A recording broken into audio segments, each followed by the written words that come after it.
This is Iris Lloyd, president of CUPE New Brunswick, and you are listening to CUPE Talks in the Maritimes with Nick and Chris. Do you have any takeaways that you're going to be taking from the courses that you've learned so far? Yes. So I've done a lot of the single day training courses through CUPE already. And one of the most valuable things is speaking and discussing events and experiences with the other participants. And I would love to see more members get involved with anything, whether it's start out on a small committee. We want to see, Can you tell us a little bit about what you've learned here this week? It's a great learning experience, and as long as I've been around and involved, I'm still learning. I am Nicholas London, co-host of CUPE Talk in the Maritimes. I'm Chris Watson, president of the New Brunswick Federation of Labor and co-host of CUPE Talk in the Maritimes. Hi, my name is Brian Watson, former president of CUPE New Brunswick, and now the producer of CUPE Talk in the Maritimes and across Canada. Wes Wills, Local 380 Vice President. Hey, this is Justin Spooner, Region DVP and First Vice President of CUPE 1253. I'm Shelby Dodge, President of Local 3226. Karen Tier, President of the New Brunswick Council of Nursing Home Unions. I'm Jamie Agnew, and I'm the President of CUPE Local 963, representing New Brunswick Liquor Store, retail, and warehouse workers. I'm Sherry Hillier, President of CUPE Newfoundland and Labrador, and General Vice President for the Atlantic Maritimes. I'm Cheryl Ann Keown, and I'm the Healthcare Council President, PEI, and I also sit on Local 805. Quay, hello. This is Kathy Johnson, President of CUPE 5446. Hi, my name is Dorinda Smith. I'm from Local 813. I'm Teresa McAllister, Provincial President of CUPE 2745 Educational Support Staff. Bonjour, ici Alain Soucy, membre du SCFP, Syndicat canadien de la fonction publique. Hey everyone, this is Candace Rennick, CUPE's National Secretary Treasurer, and you're listening to CUPE Talk in the Maritimes. Hey, this is Mark Hancock, CUPE National President, and you're listening to CUPE Talk in the Maritimes.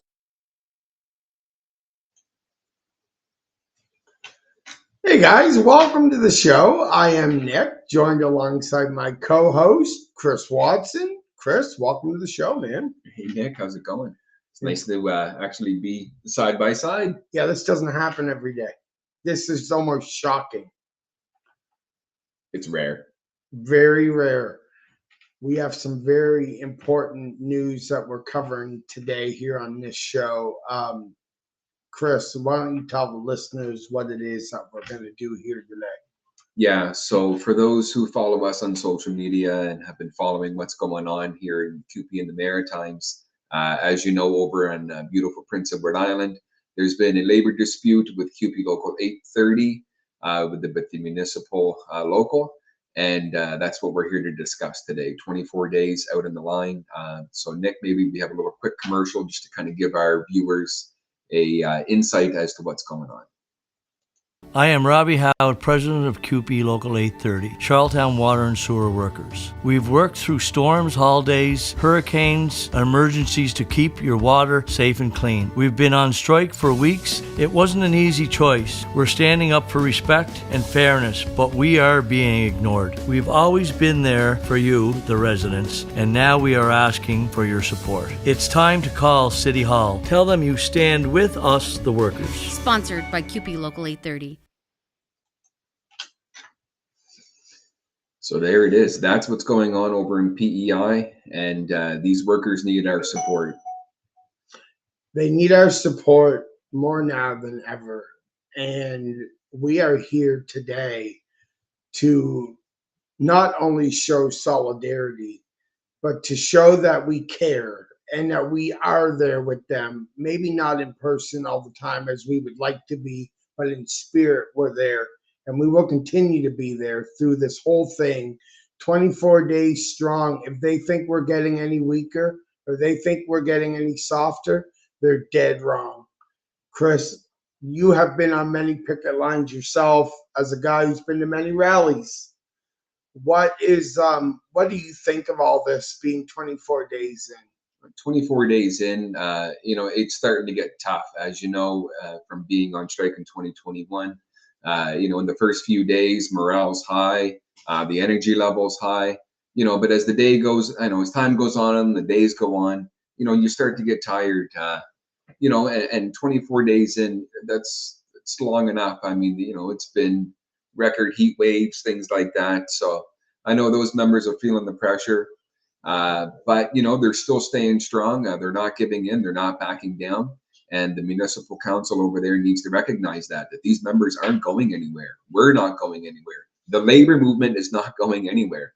These members have the support, and it's time for the negotiating team on the council side to come back to the table, because I know the CUPE 30 is ready to go back to the table here anytime. So they need to get off their ass, get back to the table, and let's get this settled. And here's the thing. Chris and I are making phone calls over there.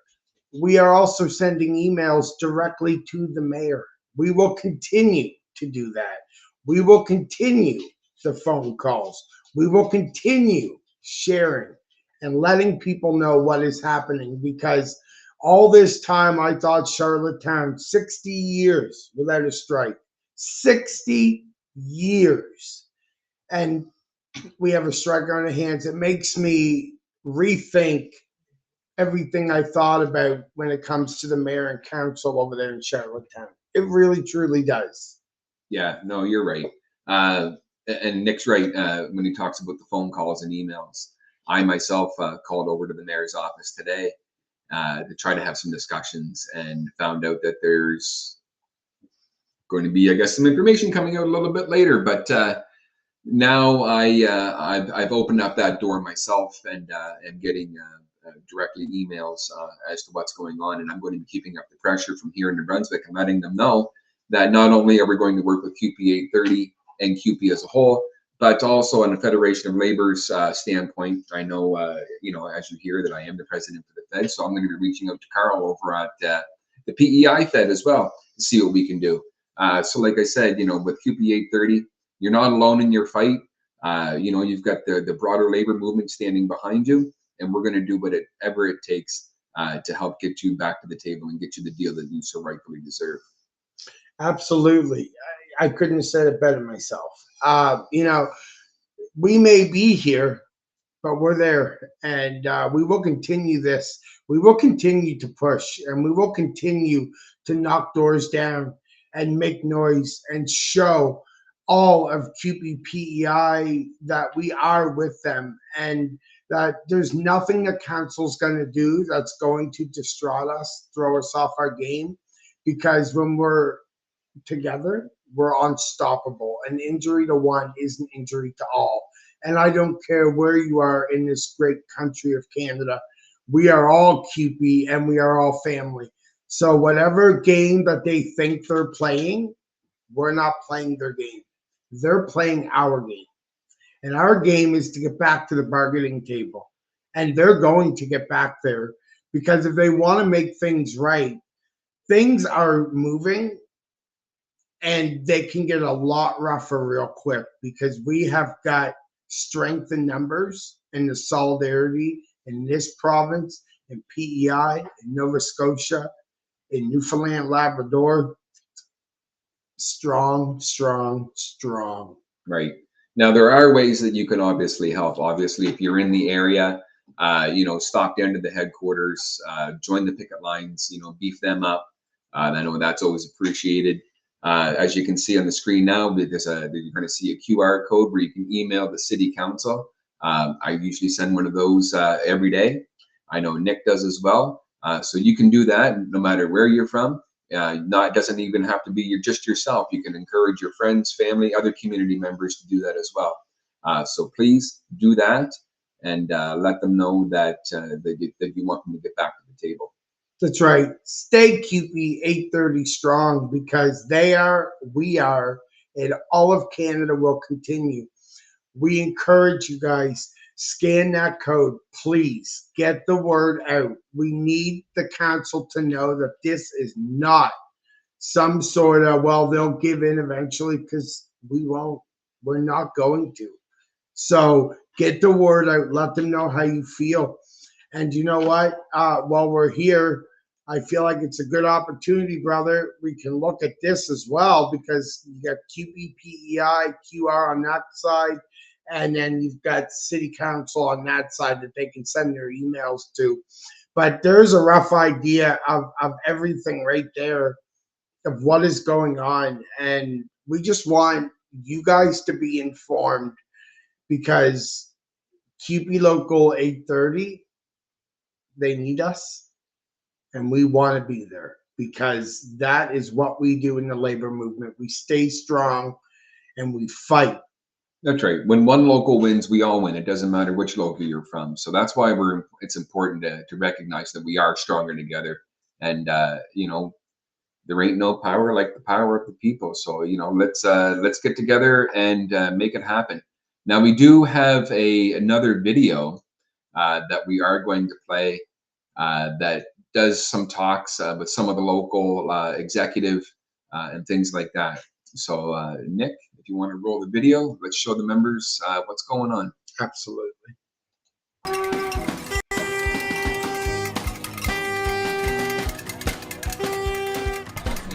My name is Blaine Parkman, and I've been with the city. I'm in my 39th year. There's a wide range of things that we do. The type of work we do a lot of things, sprinkler systems, fire protection, hydrants. What the people would miss right now with us gone, these cabs are coming in, they're not certified. That deeply concerned us because we saw a lot of issues and the utility scrambling to get people to come in to take over that work, but it's not the same quality of work because our members are engaged with the public, they're dedicated, they take pride in their work, and we want to provide a good public service. Local 830 is on strike for fairness and respect. For the entirety of the bargaining unit, all 30 members of this bargaining unit is less than $105,000. The city is also attacking things that have existed in their collective agreement for 60 years. So these workers are fighting for appropriate wages and they are fighting to just keep the things that they already have. You know what? I'll be honest with you. The members, I'll start with the members. I have 27 of the best members in the world as far as I'm concerned. As far as the support you get from CUPE, I can't even, I'll be honest with you, when I get into this process, I couldn't even imagine that it was going to be what it was. I mean, from their staff that's here day in and day night, like, I can't say it enough. I can't believe how much support there is.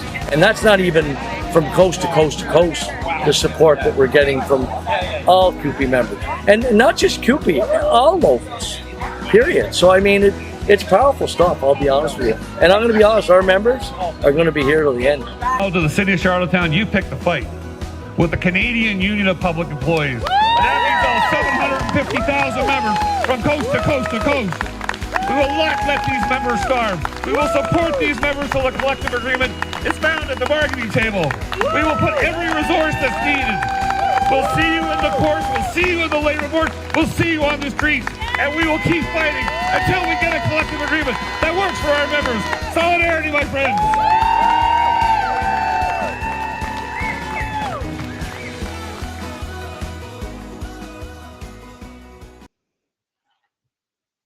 There it is. That is a very well put together video that explains so much. And, you know, Chris, I had the opportunity to talk to the president of CUPE 830 when I was down there. And the passion that came out of his voice, you know, we kind of discussed about, you know, when you've never been on strike, you know, you learn as you go. And because we were talking about myself, you know, when we went on strike in 2021, and then how when he went on and he said about, I just can't get over the support. And I was like, I know that's what was the driving force for me, was you don't realize how strong you are until you're all together. So I just wanted to bring that up. I just wanted to share that because I absolutely thought he was tremendous. Yeah, no, you could hear the passion in his voice when he says, you know, he has 27 of the best members in the world. You know, it's just a passion that you get. You know, you do these jobs most of the time, like, you know, on a volunteer type basis, you know, because of the amount of hours and everything you put in. But, you know, you don't fully grasp the responsibility of the position until you know, go through something such as a strike. And like you said, the support and everything is so overwhelming. But we need to keep that support going. We need to keep that momentum going. And that's why we need everyone listening, to go scan those QR codes, get to the picket lines, drop off some water, some food, whatever you can do to help these members. In that video, we saw one of our great sponsors from Higgins Insurance, Bob Keys, took a drive up and did his part as well. So, if you can go and do anything to help, please do so. Absolutely. I jumped in the car with my mother. I made a day trip out of it. You were on a family vacation. You made a trip out of it. Yes, the thing is, we can all do it. We can all do our part, because remember, guys, at the end of the day, if the roles are reversed, we would want the help too. And although we all get busy with our lives, and there's always something, and it is completely understandable, but if the time is there, and if you're thinking, I would like to, it's the drive. Ask someone, go with someone, carpool, do whatever you got to do. But yeah, get over, stand with these members. These are some of the strongest members I've ever seen on a picket line. And believe me, when you're there, it hits you right here. And it is incredible, the strength that they have and the strength that they show. And Brother Chris and I are going to stand right there with them, and we're going to continue this fight. We're going to continue to come on here. We're going to question the government's decisions. We are not scared. We will hold them accountable. And we are starting, 2 weeks ago, we started this. And here we are. We're 24 days in. Get your ass back to the bargaining table. Let's get a fair deal done for these members. Let's get them back to work.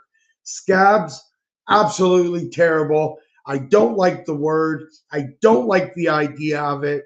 These people want the people they can count on and trust, taking care of their water, taking care of their residents. Fix the problem, municipal government. You can, and you're going to be held accountable. I'm sorry. No, there's nothing else I think to say. You said it best. So again, do what you can do to help these members. And anytime that there's some new information that's coming forth, you can believe at CUPE Talk here in the Maritimes, we will be covering it, and we will be keeping you up to date as to everything that's going on with CUPE Local 830. Solidarity, my friends.